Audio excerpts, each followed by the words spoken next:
Et Louis Boyard a perdu les élections. Ça veut dire que la France insoumise a perdu. C'est-à-dire que le Hamas a perdu. Ça veut dire que Mathilde Panot a perdu. C'est-à-dire que Mélenchon a perdu.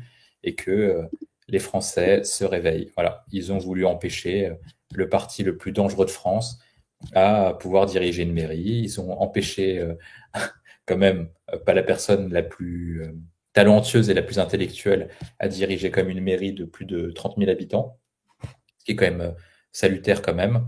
Et je pense que ça montre aussi que les Français ont quand même un minimum de conscience lorsqu'il s'agit de s'exprimer sur les grands enjeux. C'est-à-dire que très clairement, ils disent clairement que lorsque tu vends ton âme pour gratter quelques voix, bah, tu te prends un barrage républicain.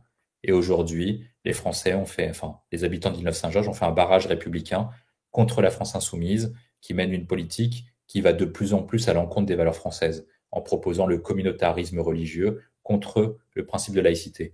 Ce sont des gens même qui bafouent, au-delà des valeurs de la République, le drapeau français.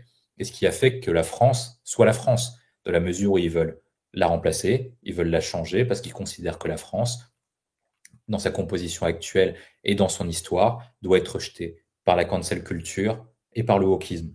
Ce sont des gens également qui s'assoient sur les principes de l'état de droit et de la justice et qui considèrent que la dictature de l'émotion vaut plus que des règles de droit. On se rappelle notamment qu'ils avaient soutenu que Assa Traoré avait le droit de faire des manifs pendant le Covid parce que l'émotion autour d'Assa Traoré était plus importante que l'interdiction et donc l'autorité de l'État.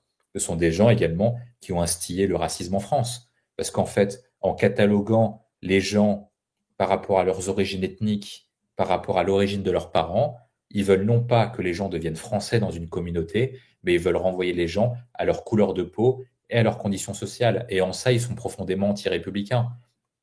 Et de la même manière, ce sont des gens qui font que tout ce qui se passe mal en France va être accentué. L'économie, on en a parlé, avec la France insoumise, ce sera pire.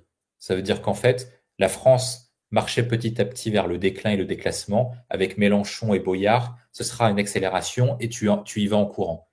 Sur l'insécurité dans les quartiers, en confiant et en se faisant élire par des gens infréquentables, par la loi des grands frères, par la loi des caïds, parce que c'est quand même ça, avec ça qu'ils se font élire, c'est quand même un ancien dealer qui est quand même assumé, bah, sont des gens qui vont pas revenir sur la loi des gangs et la loi des dealers en France. Ils vont laisser prospérer leur clientèle. Il faut quand même rappeler que David Guiraud, député de la France Insoumise, avait dit qu'il fallait quand même soutenir les dealers parce que rapporté au taux horaire, ils gagnaient à peu près l'équivalent du SMIC. Voilà, c'est quand même ça qu'il avait balancé quand même à la télévision. Donc, quand même insister, ceux qui vont accentuer le problème du fait religieux et du communautarisme, j'en ai parlé, et même sur l'ensemble des problèmes qu'on voit, c'est bien qu'ils perdent. Donc c'est une bonne nouvelle. Et qu'est-ce que ça veut dire en termes de sociologie et de résultats? C'est-à-dire que même avec une troisième liste de droite, enfin une deuxième liste de droite qui divise les voix, c'est-à-dire que les gens ont quand même fait barrage à la France insoumise. C'est-à-dire qu'ils considèrent qu'aujourd'hui, très clairement, Louis Boyard, Mélenchon et la France insoumise sont le parti le plus dangereux de France.